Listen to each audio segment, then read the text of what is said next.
Terima kasih Mbak Yohana Yulianti, moderator.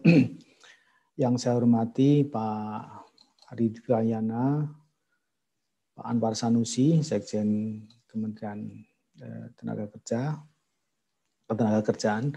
Kemudian juga Mas Danang tadi, lama nggak ketemu Mas Danang. Dan adik-adik, rekan-rekan sekalian, para calon wisudawan Universitas Gadjah Mada yang saya cintai. Assalamualaikum warahmatullahi wabarakatuh.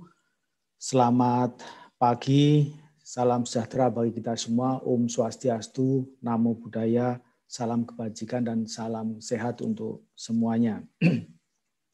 Terima kasih telah diundang, walaupun cukup mendadak. Saya dikabari baru kemarin sore. Saya mau cerita apa, masih bingung juga. Tetapi saya ingin berbagi saja masalah pengalaman saya selama kuliah, selama bekerja, dan nanti ada beberapa hal yang saya ingin ceritakan, beberapa peluang. Meskipun saat ini saya fokus di masalah kebencanaan, tadi semuanya masalah gasnya, ekonomi semua, nah saya lebih ke ngeremnya seperti apa, karena pengalaman COVID ternyata gas kita, kendaraan kita berantakan semua. Yang ingin kita capai semuanya berubah dengan sangat cepat. Sehingga kami mungkin nanti ada beberapa hal yang saya sampaikan yang mungkin bisa juga dijadikan pembelajaran ke depan atau suatu peluang yang bisa kita kita manfaatkan. Saya izin share screen.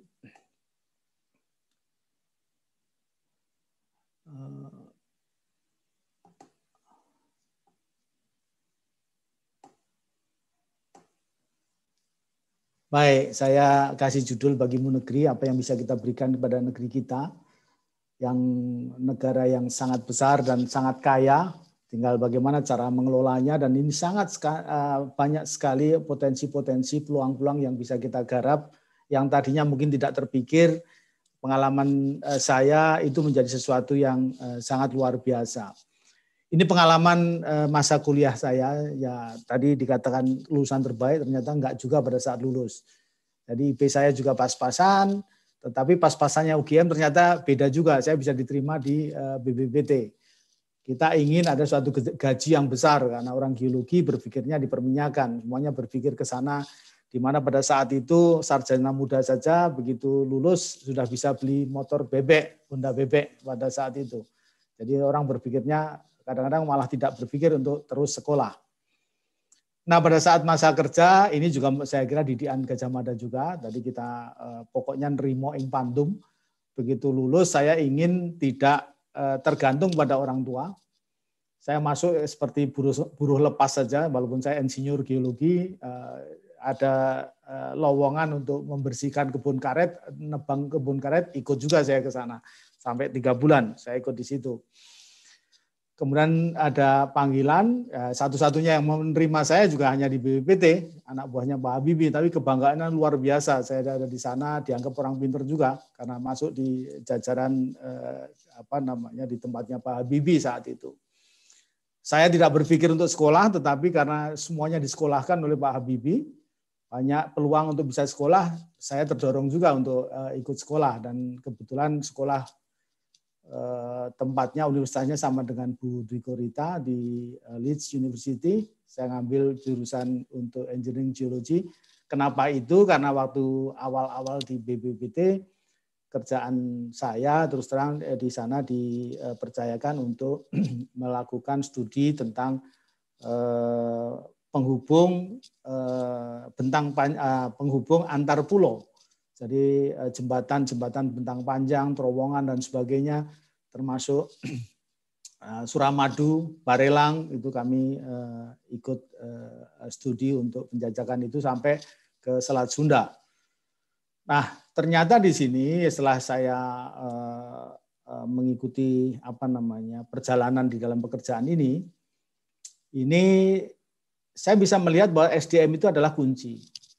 Karena angkatan-angkatan kami maupun yang lebih muda pada saat program Pak Habibie menyekolahkan di banyak tempat di luar negeri saat itu saat ini banyak yang memegang jabatan-jabatan penting di pemerintahan saat ini di Indonesia. Nah, kita ini yang juga saya terapkan di dalam pengelolaan di unit kami di Deputi Bidang Sistem dan Strategi dan juga di BNPB yang tadinya awalnya tidak terpikir ada orang sekolah, saya dorong untuk bisa sekolah di beberapa tempat di luar negeri. Bukan luar negeri minded, tetapi yang saya sampaikan kepada mereka bukan masalah ilmunya yang perlu kamu tidak hanya masalah ilmunya, tetapi juga bagaimana kamu hidup di negara maju. Itu yang akan membuka wawasan, membuka kreativitas, inovasi dan sebagainya ada di sana. Nah, kemudian saya dari bidang-bidang fisik ini yang memang nyaman ya dari sisi mungkin finansial juga cukup bagus, tetapi ternyata ada sesuatu yang mungkin bukan panggilan saya di situ karena terlalu kita berhadapan banyak dengan benda-benda mati lah seperti itu. Ternyata lebih hidup pada saat beralih haluan karena diminta pada saat itu diminta menjadi anggota tim asistensi mitigasi bencana di Ristek.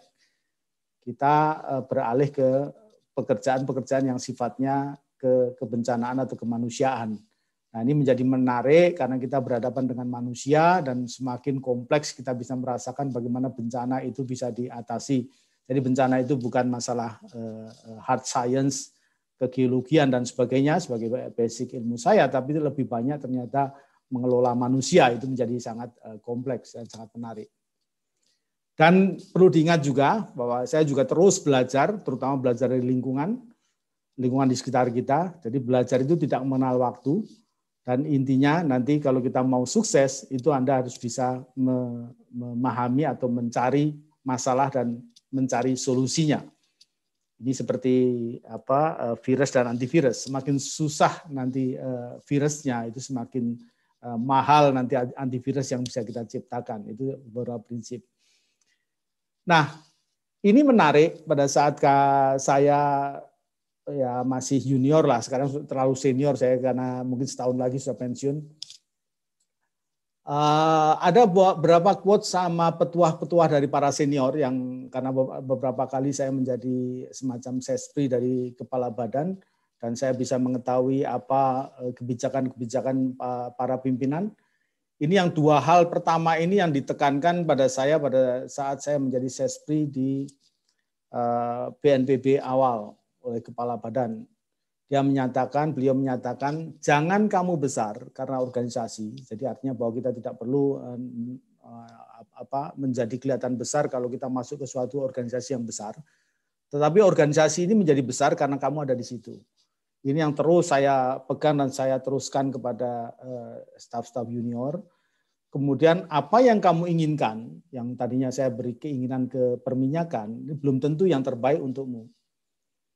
Ini mungkin saya refleksi sedikit ke Pak almarhum Pak Sutopo, waktu itu beliau junior saya di BPPT yang kita ajak juga di BNPB. Beliau pada saat diminta untuk bergeser dari Direktur Pengurangan Risiko Bencana ke Pusdatin, itu betul-betul menolak pada saat awal. Tapi ternyata beliau besar dan sangat menikmati posisinya di Humas atau Pusat Data dan Informasi. Kemudian jika kita bekerja dengan sungguh-sungguh dengan hati, maka alam semesta berkonspirasi untuk mendukung kita. Saya menghadapi beberapa kegiatan-kegiatan yang sangat besar, termasuk ada pelatihan Mentawai Megatrust Disaster Relief Exercise di Padang, di mana 24 negara terlibat dengan anggaran yang sangat besar. Itu saya rasanya pada saat itu kecil, nggak mungkin menggerakkan demikian banyak anggota dari luar negeri, kemudian juga dari TNI, kepolisian, dan banyak lagi yang di sana. Tapi ternyata berhasil karena support mereka dengan semangat mereka. Dan apapun yang kita bayangkan itu bisa terrealisasi kalau kita komitmen terus mengawal, terus berusaha untuk mendapatkannya. Dan kemudian saya juga punya beberapa quote yang cukup menarik. Jadi kita selalu berangan-angan besar ya.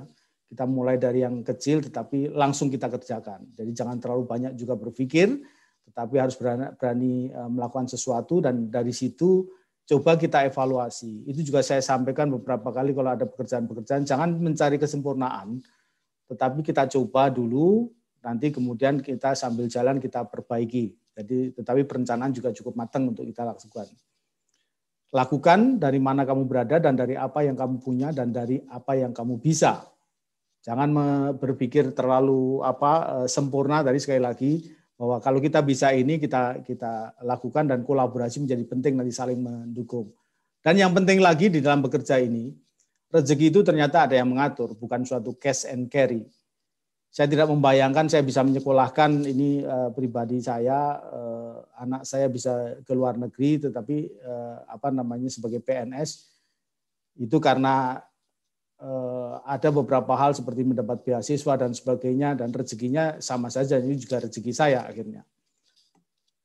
Baik, ini hal yang terkait dengan pendidikan yang saya ini beberapa tahun yang lalu saya baru mendapatkan. Tadinya ada satu profesor dari MIT yang memberikan kuliah, memang diundang khusus oleh Bapak Presiden melalui Menko Marinvest, yang di situ disebutkan bahwa dia menyampaikan sebagai ilustrasi itu ada di dalam bisnis di Amerika saat itu ada suatu kecenderungan bahwa beberapa bisnis-bisnis besar itu runtuh, hilang setelah tidak lebih dari sepertiga atau setengah generasi umur manusia. Dan hal ini kemudian terus di research, dan mereka pada satu kesimpulan ternyata masalah pembelajaran atau cara belajar, metode pendidikan di Amerika saat itu dinyatakan tidak benar. Karena apa? Mereka berupa teaching class. Itu masa-masa yang lalu. Karena dengan teaching class, guru, dosen dianggap dewa. Dan kemudian setelah mereka lulus, itu atasan dianggap dewa. Dan atasan juga menganggap dirinya dewa. Sehingga tidak mau dibantah.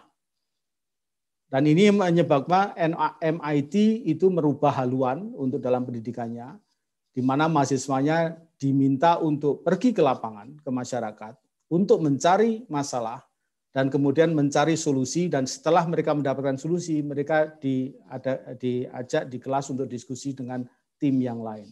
Jadi bekerja tim, kemudian juga tidak hanya berdasarkan satu disiplin ilmu, ini menghasilkan suatu solusi yang luar biasa. Karena tidak ada masalah di masyarakat, itu yang sifatnya satu tunggal disiplin ilmu. Selalu multidisiplin, interdisiplin. Nah, inilah yang mengembangkan nanti kreativitas, dan saat ini masih menurut saya dalam terutama di ASN atau pegawai negeri masih sekali terlihat strata untuk mereka bisa berkomunikasi antara atasan dan bawahan. Dan ini menghambat tadi kreativitas bawahan, dan akhirnya itu akan berulang terus, kemudian juga tidak menimbulkan kemajuan yang berarti di dalam organisasi tersebut. Ini sering disebut sebagai learning organization. Jadi organisasi selalu dinamis untuk bisa berubah dari perubahan-perubahan yang ada, dan masukannya harus masukan dari semua pihak yang ada di situ untuk bisa berkontribusi menyumbangkan saran pikirannya untuk memecahkan suatu permasalahan. Semakin sulit masalahnya, sekali lagi, itu kalau kita bisa mendapatkan solusinya, solusi itu mahal. Nah, ini yang peluang ini yang nanti kami harapkan juga akan muncul dari rekan-rekan sekalian, para adik-adik mahasiswa di situ. Saya tadinya menganggap sistem MIT ini luar biasa bagus, tetapi begitu saya buka-buka di secara kami karena juga mempelajari arsip-arsip juga saat ini, itu mendapatkan suatu pemikiran yang luar biasa dari Ki Hajar Dewantoro yang menyatakan bahwa jadikan setiap tempat itu adalah sekolah, dan jadikan setiap orang itu sebagai guru. Jadi setiap kita bertemu sama orang, itu jangan kita menganggap remeh dia, kita paling pintar, tetapi coba kita gali, kita diskusikan, itu kemudian ilmu kita akan bertambah karena pengetahuan dia kita serap, dan pengetahuan kita mereka serap. Dan itu menjadi kekuatan organisasi yang luar biasa, kekuatan tim yang luar biasa untuk bisa mendapatkan solusi dari permasalahan dan itulah yang kita sebut sebagai sesuatu yang bisa kita dapatkan atau menjadi profitnya itu. Nah, saya ingin menyampaikan suatu peluang dan sekaligus tantangan sebagai bangsa Indonesia ini. Jadi Indonesia ini sekali lagi ini bukan suatu yang klise, tetapi kalau kita manfaatkan atau kita pahami betul, selalu kita detail untuk memahami ini. Indonesia itu betul-betul sangat-sangat kaya dari sumber daya alam. Tetapi sekaligus kaya akan fenomena alam yang kalau di ilmu geologi disebut natural hazard dan natural resources. Selalu ada keseimbangan seperti itu. Dan sebenarnya dua-duanya itu bisa menjadi berkah. Karena natural resources jelas kalau natural resources, tapi kalau itu kita eksploitasi dengan luar biasa tidak terkendali, itu juga akan menimbulkan suatu hazard, suatu ancaman bencana. Natural hazard. Ini sebenarnya fenomena alam. Jadi di dalam bencana disampaikan bahwa bencana itu tidak ada yang namanya bencana alam. Yang ada adalah fenomena alam itu ada. Seperti letusan gunung api adalah suatu fenomena alam yang tidak bisa kita cegah. Iya, tsunami tidak bisa kita cegah. Iya, tetapi bencana tsunami atau bencana letusan gunung api bisa kita cegah.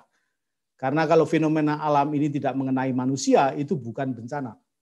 Itu adalah fenomena alam di mana alam membangun diri. Sehingga ini kebetulan saya di Jogja menyiapkan suatu latihan untuk antisipasi Gunung Merapi. Orang Merapi dengan kearifan lokalnya selalu mengatakan, orang sekitar Merapi mengatakan bahwa Merapi itu bukan meletus, tetapi sedang punya hajat. Mereka sudah memberikan kita waktu untuk mengeksploitasi alam, memanfaatkan alam, hasil produksi fenomena alam tersebut, sehingga tidak layak dia dianggap bahwa dia mencelakakan manusia. Manusianya sendirilah yang mendekati fenomena alam sehingga dia celaka. Ini suatu pemahaman yang sangat luar biasa dari masyarakat Merapi yang betul-betul menyatu dengan alam. Nah, kalau kita bisa menyatu dengan alam, kita bisa menghargai alam, kita merawat alam, alam juga akan memberikan jasa kepada kita dan kita bisa menikmati jasa itu dengan baik. Saya kira kita bisa manfaatkan.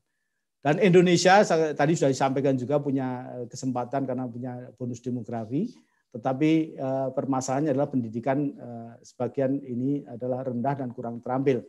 Nah, ini yang harus kita sebagai sarjana, saya kira nanti perlu diimbangi dengan keterampilan dan kita harus bisa menciptakan lapangan kerja untuk memanfaatkan bonus demografi ini. Kalau tidak, mungkin kita akan stuck di situ. Nah, ancaman ke depan atau kita sebut sebagai emerging risk itu adalah masalah degradasi lingkungan. Kalau ini tidak kita atasi, ini pelan tapi pasti kita akan hancur. Apapun yang kita upayakan saat ini, apapun keuntungan yang kita dapatkan saat ini pada saat kita melakukan sesuatu, itu akan pelan tapi pasti akan hilang. Nah, ini yang menjadi concern kami saat ini. Mari kita nanti dalam bekerja kita bisa selalu ramah dengan lingkungan sehingga kita akan mendapatkan itu. Dan Indonesia saat ini perlu diketahui kita bersama, dan ini perlu suatu optimisme dan kreativitas semua pihak bahwa saat ini ranking Indonesia sebagai kekuatan ekonomi 16 besar, makanya Indonesia masuk ke G20, G20, itu negara-negara ekonomi yang paling kuat. Dan diprediksi, bukan kita yang memprediksi ini ya, 2030 itu kita menduduki 4 besar. Dengan catatan adalah tadi yang masalah lingkungan kita tetap kita jaga, kemudian masalah bonus demografi, keterampilan dan pendidikan tetap kita pertahankan. Ini ada cuplikan sedikit di sebelah kanan. Ini dari Bloomberg, New York, dikutip oleh Kompas. Itu menyatakan bahwa kita akan menempati 4 besar. Nah, ini SDM menjadi penting. SDM yang sehat, disiplin, kreatif, inovatif, tata kelola yang inklusif, kolaboratif. Jadi semua kita ajak bicara, kita dengarkan, dan kita bersama-sama orkestrasi untuk melakukan suatu memanfaatkan peluang itu. Contoh yang sangat menarik dari sistem tata kelola bisnis seperti ini itu adalah Gojek. Gojek di Indonesia adalah perusahaan transportasi terbesar di Indonesia. Tetapi dia tidak punya motor, tidak punya mobil, tetapi menggunakan kekuatan motor mobil milik orang lain, diorkestrasikan menjadi suatu sumber daya yang luar biasa besar, mengalahkan Garuda, mungkin Garuda 1/100-nya mungkin aset yang dia miliki. Nah, ini adalah arahan dari Bapak Presiden untuk mencapai apa yang disampaikan tadi. Beberapa visi misi Bapak Presiden disampaikan, ada 9 visi misi, kemudian arahan Bapak Presiden ada 5 ini, terutama untuk tadi kira-kira kendala-kendala apa yang menyebabkan kita tidak bisa cepat melaju untuk menuju yang kita harapkan tadi.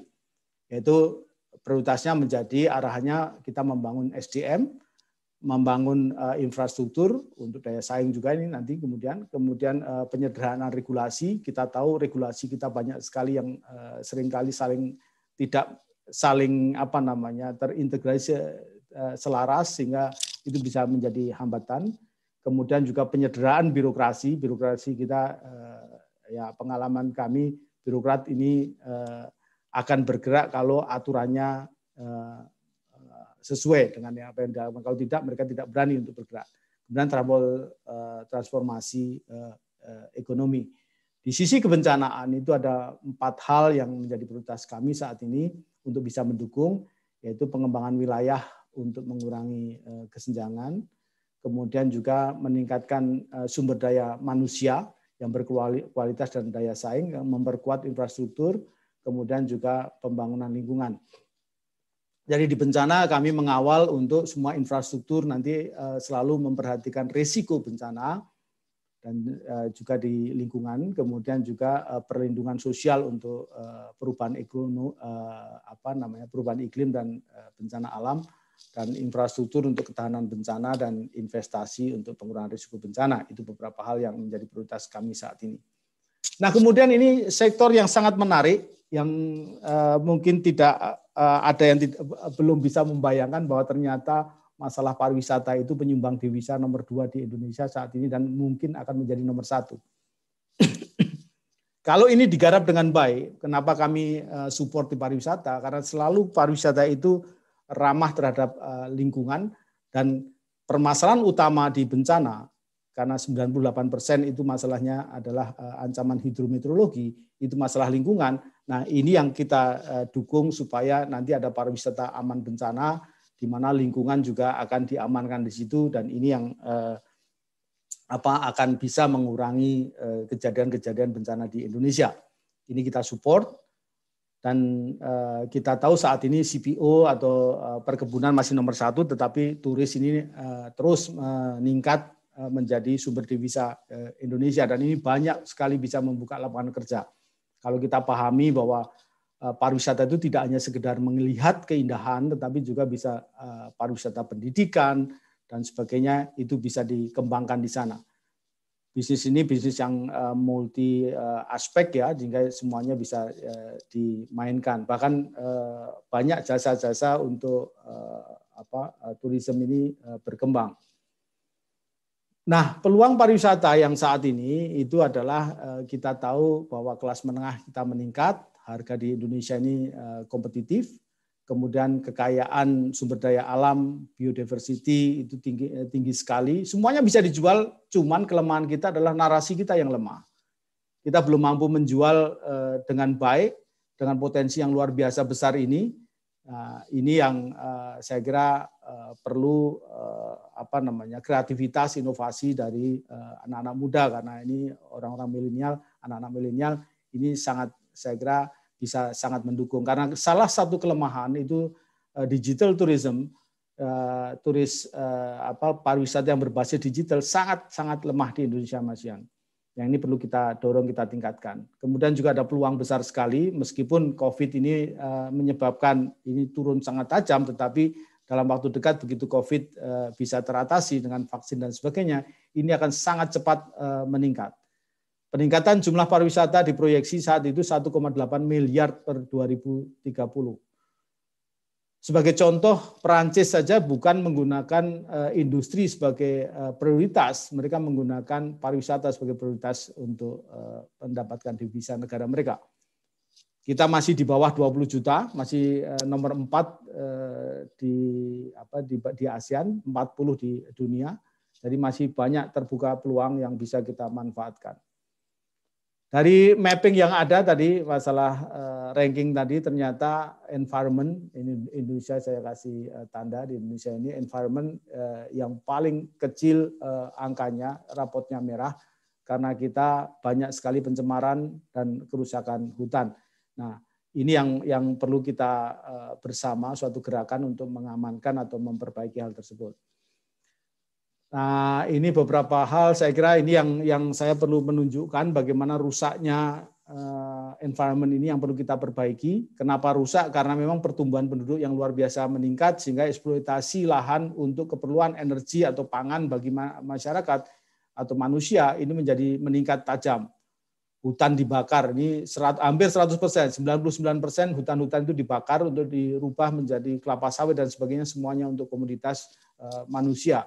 Limbah plastik dan sebagainya ini luar biasa, dan yang luar biasa lagi belum ada sistem untuk melindungi lingkungan, semua limbah masuk ke sungai. Ini Citarum pada saat Pak Doni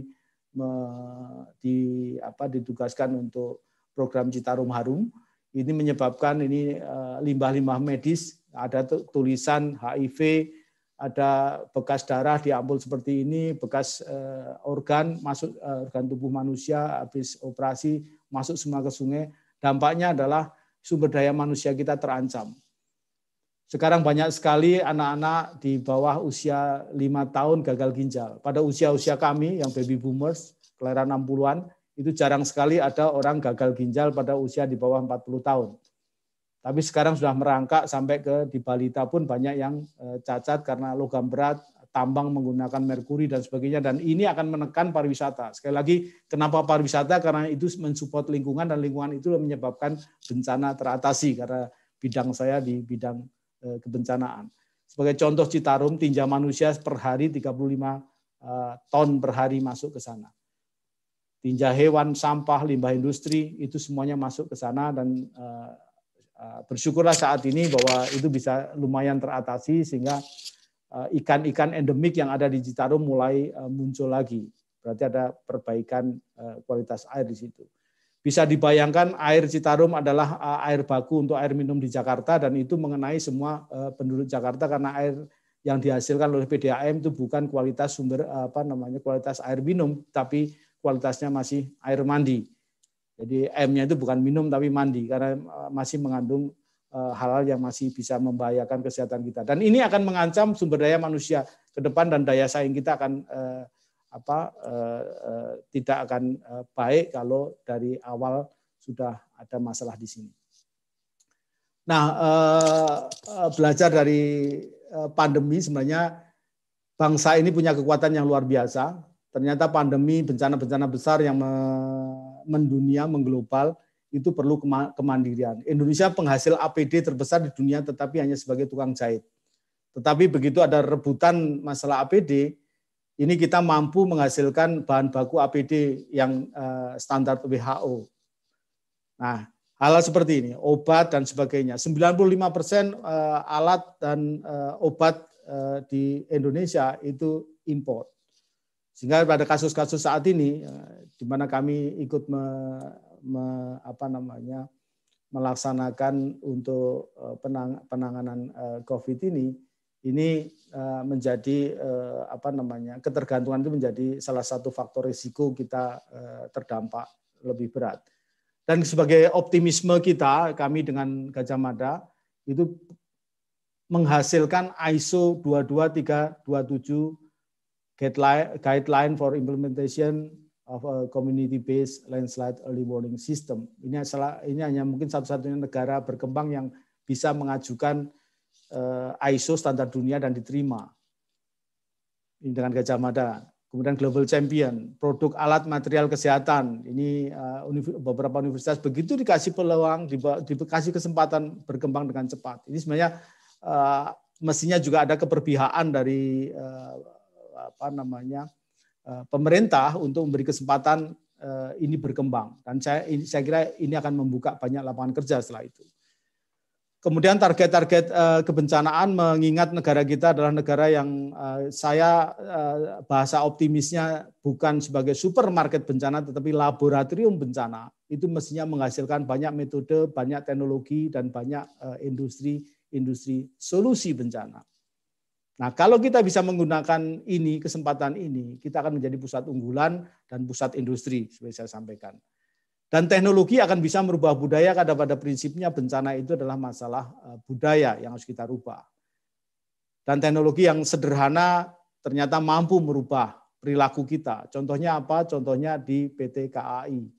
Dulu zaman-zaman saya mau pulang ke Jogja, karena istri saya masih di Jogja, itu luar biasa sulit mencari tiket. Semuanya dikuasai calo. Tapi saat ini sudah bersih, tidak ada calo, orang antri dengan rapi karena semuanya sentuhan teknologi pada saat Pak Jonan menjadi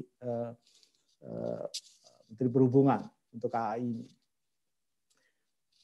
Nah, kemudian sebagai penutup, saya sampaikan bahwa ini adik-adik harus cukup kreatif dan harus mau mendengar untuk mencari permasalahan-permasalahan. Karena mulai dari permasalahan inilah kita bisa mengembangkan suatu solusi yang nanti ada nilai jualnya.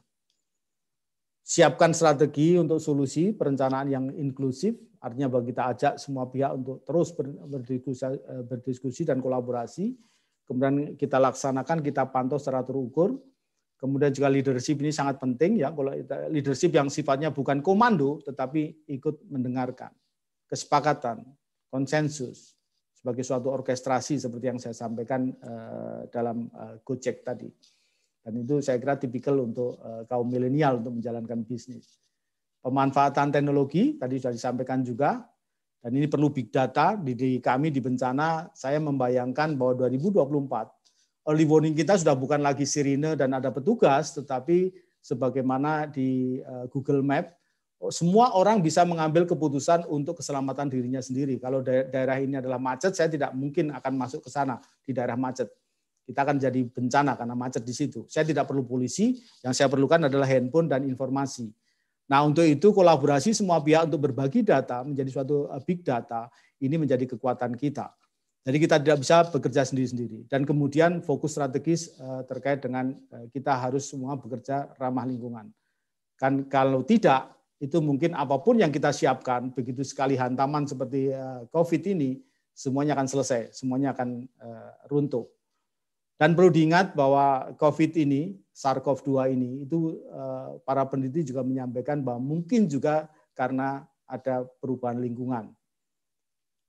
Perubahan lingkungan, kerusakan lingkungan menyebabkan makhluk baru ini. SARS-CoV-1 muncul 2003, SARS-CoV-2 2019. Pertanyaan SARS-CoV-3 kapan? Nah, kalau ini terjadi karena kita tidak concern dengan lingkungan, untuk mengamankan lingkungan, maka dampaknya akan ke kita. Maka tagline di kami, kita jaga alam dan alam akan jaga kita. Atau ada yang mengatakan bahwa kalau kita merawat alam, alam akan memberikan jasanya kepada kita. Mungkin itu saja yang bisa saya sampaikan. Terima kasih. Assalamualaikum warahmatullahi wabarakatuh. Om Santi Santi. Baik, terima kasih.